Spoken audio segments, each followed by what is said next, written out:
రైతుకు పెట్టుబడి సాయం అందించాలి అనే ఒక ఆలోచన చేసి ఒకటి కాదు రెండు కాదు 73,000 కోట్ల రూపాయలు, ఒకటి రెండు కాదు 11 పంటలు 11 సీజన్లకు 73,000 కోట్ల రూపాయలు బ్రహ్మాండంగా మీకు రైతు బంధు నాటేసే టైం వచ్చిందంటే బ్రహ్మాండంగా టింగు టింగుమని ఫోన్ మోగుతుండే, మీరు ఏం పైరవి చేసే అవసరం లేకుండా, దరఖాస్తు పెట్టే అవసరం లేకుండా, దండం పెట్టే అవసరం లేకుండా ఖాతాలో వచ్చి పైసలు పడేది. సరే ఇన్ని చేసినాం, మరి ఎందుకు ఓడిపోయినాం? ఎందుకంటే ఒకటే ఒక కారణం ఉంది, మన నాయకుల అనైక్యత.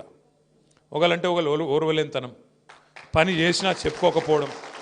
ఇప్పుడు ఒక ఊళ్ళే 4 నాయకులు ఉంటారు, జైపాల్ యాదవ్ అన్న కానీ లేకపోతే ఇంకెవరైనా సరే ఎమ్మెల్యే అంటే ఆయన ఏం చేస్తాడు, ఆయనకు ఇద్దరు బాగా పరిచయం అవుతారు, ఒక ఇద్దరు అంత పరిచయం గారు. ఇక ఆ ఊళ్ళో కొంగనే జైపాల్ అన్న ఏం చేస్తాడు, లక్ష్మీనరసింహారెడ్డిగా రావా అని చెప్పి ఆయనని దగ్గర తీసుకుంటాడు. ఆయన దగ్గర తీసుకునే వరకు మిగతా ముగ్గురికి కోపం వస్తుంది. అగో మేము పని అంతా మేము చేస్తాము, ఈ లక్ష్మీనరసింహారెడ్డినేమో బాగా ఎత్తుకుంటున్నాడు, తెలిసి రావాలి జైపాల్ యాదవ్కు, మంచిగా అయింది, ఒక్కసారి మా ఊళ్ళో మనం పని చేయకపోతే ఏమవుతుందో తెలుస్తుంది అని అట్లా కోపం.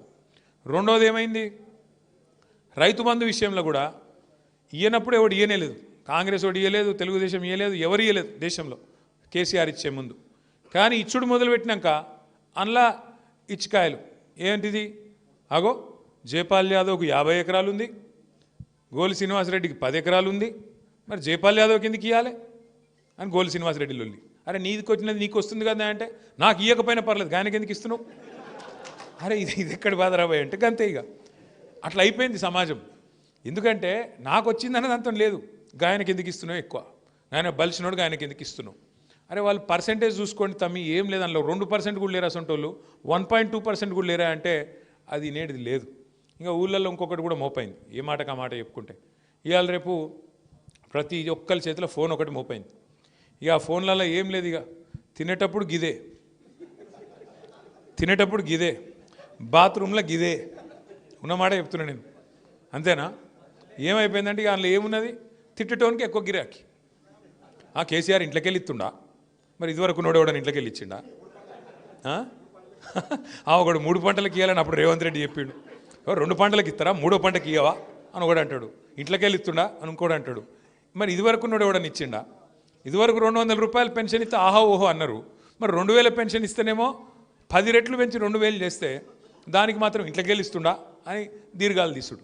ఇట్లాంటి కార్యక్రమాల వల్ల మనది మనం చక్కగా చెప్పుకోకపోవడం వల్ల, మన పని చేసి కూడా చక్కగా మార్కెటింగ్ చేసుకోకపోవడం, అవతలవాడు అబద్ధాలు ప్రచారం చేయడం, అవతలవాడు చెప్పిన అబద్ధాలనే ప్రజలు నమ్మేటట్టుగా ఇంకో 10 మంది యూట్యూబ్లలో ఆన్లైన్లో పోగై వాళ్ళు చెప్పుడు, అవి మనం ఎక్కువ నమ్ముడు. ఎందుకంటే సమాజం ఎట్లా అంటే, ఇప్పుడు జైపాల్ యాదవ్ గారు చాలా మంచోడు అని నేను చెప్తే మీరు నమ్మరు. జైపాల్ యాదవ్ సాబ్ చాలా మంచోడు, గొప్పవాడు, ఆయనకు అర్జెంటుగా ఓటేయండి అంటే నమ్మరు. అదే జైపాల్ అన్న ఇప్పుడు వచ్చినప్పుడు ఇక్కడ 2 మర్డర్లు చేసి వచ్చిందంటే నమ్ముతారు. ఓ అవునా, ఎక్కడో చేసే ఉంటాడు, నిజమే, అంతే తప్ప మనిషి నైజం అది. కాబట్టి ఎంత విచిత్రం అంటే మాకు కూడా కొన్ని ఆలోచిస్తే, మొత్తం కాళేశ్వరం ప్రాజెక్టుకి అయిన ఖర్చే 93,000 కోట్లు. అంత పెద్ద ప్రాజెక్టు, 45 లక్షల ఎకరాలకు నీళ్ళు ఇచ్చే ప్రాజెక్టు, మొత్తం అయిన ఖర్చు ఎంత? 93,000 కోట్లు. కానీ రాహుల్ గాంధీ వస్తాడు ఢిల్లీకి వెళ్ళి 1,00,000 కోట్ల కుంభకోణం అంటాడు. మనకు అర్థం కాదు, ఏమయ్యా ఖర్చు అయిందే 93,000 కోట్ల, నీళ్లు రానేవట్టే, గిని కనబడనేవట్టే, సొరంగాలు కనబడుతున్నాయి, పైప్ లైన్లు కనబడుతున్నాయి, కాలువలు కనబడుతున్నాయి, సబ్స్టేషన్లు కనబడుతున్నాయి, అది ప్రపంచంలోనే అతిపెద్ద లిఫ్ట్ ఇరిగేషన్ ప్రాజెక్టు. మరి ఇక 1,00,000 కోట్ల కుంభకోణం అంటే ఎట్లా? ఇది కూడా అడగడు, నమ్ముడే. 1,00,000 కోట్ల కుంభకోణం, 1,00,000 కోట్ల కుంభకోణం అని 1,00,000 గొంతులు వేసుకొని ఉర్రాలి, నమ్మాలి, ఆయనతో బాయ్ పడాలి. ఇక ముయ్యికెళ్ళి ఇంకోటి, కేసీఆర్ 2,000 ఇస్తుండా, నేను 4,000 ఇస్తా. కేసీఆర్ 10,000 ఇస్తుండా, నేను 15,000 ఇస్తా.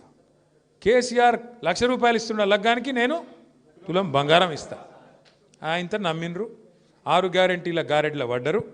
ఏందో జరుగుతుంది అల్లం బెల్లం అని చెప్పి స్కూటీలు ఇస్తా, ఇది ఇస్తా, అది ఇస్తా, అది ఇస్తా, ఇది ఇస్తా అని చెప్పి 420 హామీలు ఇచ్చే వరకు మర్చిపోయినరు. కాంగ్రెస్ వాళ్ళు ఎంత లంగలో మర్చిపోయారు అందరు. ఎందుకంటే 10 ఏళ్ళు అయింది కదా, ఒక కొత్త తరం వచ్చింది. ఈ కొత్త తరం వల్ల కాంగ్రెస్ వాళ్ళు ఎంత దుర్మార్గులో తెలియదు, ఎంత దుర్మార్గులు ఎంత మోసగాలు తెలియక ఆయనతో నమ్మిండు, జై జై అని చెప్పి ఆయనతో నారాయణ రెడ్డిని గెలిపించారు కల్వకుర్తిలో. ఇప్పుడు ఏమైంది, అదే నారాయణ రెడ్డి తిడతాడు ఇప్పుడు, ఆసుపత్రి ఇట్లుంది అట్లుంది. నేను పరిశాన్ అయితే ఈయన నిన్న ఊడిపడ్డాడు ఏం రాబోయే రాజకీయంలో అని. మరి 60 ఏళ్ళు నీ గవర్నమెంట్ ఉండే కదా, 2 ఏళ్ళు నీ గవర్నమెంట్ ఇప్పుడున్నది, ఇదివరకు 60 ఏళ్ళు నువ్వే ఉంటివి కదా. ఆసుపత్రి ఇట్లుంది అట్లుందంటే మరి ఎవడు బాధ్యుడు? 60 ఏళ్ళు ప్రభుత్వం చేసినోడు బాధ్యుడా? 10 ఏళ్ళు నడిపిన కేసీఆర్ గారు బాధ్యుడా? ఎవరు బాధ్యుడే? నాకు అర్థం కాదు. ఇట్లాంటి వాళ్ళు ఇవాళ నాయకులు వాళ్ళ పార్టీని వాళ్ళు విమర్శించేటోళ్ళు చాలామంది తయారైనారు. కానీ ఒక్క మాట మాత్రం దయచేసి అందరం గుర్తు చేసుకోవాలి. ఎందుకంటే చాలా సందర్భాల్లో ఏమైందంటే మనకు కూడా కొన్నిసార్లు కొన్ని విషయాలు అలవాటు అయిపోయాక మనకు విలువ తెలియదు.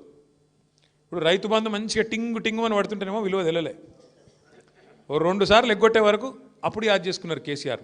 అరే వీడు దుర్మార్గుడు ఉన్నాడు, వీడు పెంచుతానాడు, పెంచలేదు, పెంచకపోగా ఎగ్గొట్టిండు.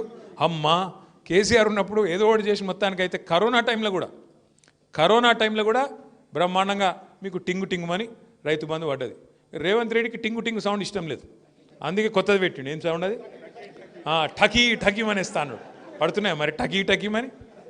4000 పెన్షన్ పడుతుందా? టకీ 6000 పెన్షన్ పడుతుందా? రైతు బంధు పడుతుందా? రుణమాఫీ జరిగిందా? ఇప్పుడు జరగలేదు. తులం బంగారం ఒకటి కాదు, ఇక 420 హామీలు ఉన్నాయి. ఎన్ని చెప్పాలి? 1 కాదు 2 కాదు 420 హామీలు, ఇష్టం వచ్చిన మాటలు. ఏం చేసినారో అబ్బాయి అంటే ఒకటే చెప్తాడు, ఫ్రీ బస్ పెట్టినా అంటాడు. అందులో కూడా మోసమే, అది కూడా చెప్తున్నా మీకు ఇనూరి. ఫ్రీ బస్ అంటాడు. ఫ్రీ బస్ అంటే మహిళలకు ఫ్రీ అట, భర్తకు డబల్ అట. అది ఫ్రీ ఎట్లయితుంది నాకు అర్థం కాదు. పిచ్చోళ్ళని చేసుడు తప్ప మనకు. పిల్లలకేమో మళ్ళీ బస్ పాస్ రేట్ పెంచిండు, మగవాళ్ళకు డబుల్ టికెట్, నీకు మహిళలకు ఫ్రీ. ఇక ఫ్రీ ఎట్లయితుంది నువ్వు చెప్పు, నాకు తెలియక అడుగుతా. అంటే కుడి చేత్తో నిచ్చుడు, ఎడమ చేత్తో గుంజుకునుడు, అది ఫ్రీ ఎట్లయితుంది? ఇక ఇదొక్క మోసం తప్ప